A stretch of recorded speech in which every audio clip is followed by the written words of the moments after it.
Angela Cherby pour le film radio du Festival de Turin. Je suis très heureux d'être là avec Manuel Béard. Bonjour. Merci, bonjour. Vous êtes là pour le film En silence si bruyant que vous avez dirigé avec Anastasia Mikova. C'est un documentaire très fort. Vous avez, on parle de votre expérience personnelle que vous avez dévoilée en 2023.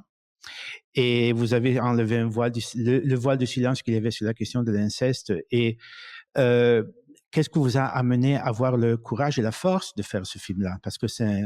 Alors, ce qui m'a amené à faire ce documentaire, ça fait des années que je voulais faire quelque chose. Je me disais, mais c'est important que cette douleur d'enfance ne reste pas vaine. Il faut transmettre quelque chose. Mais pour ça, il faut avoir la distance nécessaire. Le temps a fait son œuvre, ce métier, mes enfants, ma vie. J'ai construit et je me suis sentie vraiment prête pour transmettre quelque chose et pour dire ce qui arrive pendant l'inceste, c'est qu'on enlève à l'enfant la possibilité du langage, la possibilité de parler. Mhm. Donc, moi, j'ai fait un métier pendant des années, je fais toujours un métier de langage et de corps. Et donc, je voulais prendre la parole pour que d'autres prennent la parole. Je me suis dit, peut-être ils vont se dire, tiens, si c'est arrivé à Emmanuelle, et si elle prend la parole, peut-être que moi aussi, j'ai le droit, moi aussi.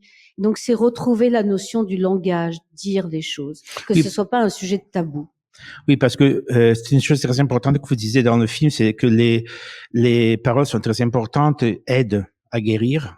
Et vous dites, il y a une phrase, un enfant blessé peut devenir un adulte combatif.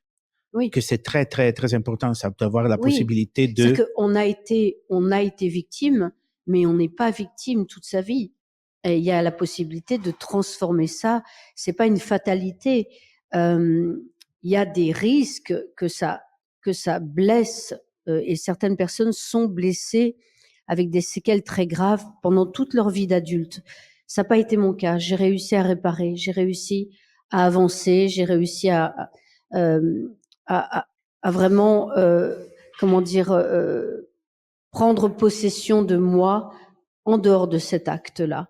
Mais ce n'est pas tout le monde, et c'est pour ça que je me dis, il faut prendre la parole. Les mots guérissent, les mots, quand on les dit aux autres, mais quand on dit les mots aux autres, il faut aussi être cru. Et ça, c'est un grave problème en France, et je ne sais pas comment c'est en Italie, mais on ne croit pas la plupart des enfants. Souvent, l'enfant parle, il dit les choses, on ne le croit pas. La justice ne s'empare pas du problème. Ouais. Il y a tout un problème. L'éducation nationale ne s'empare pas du problème. Ça reste un sujet très tabou.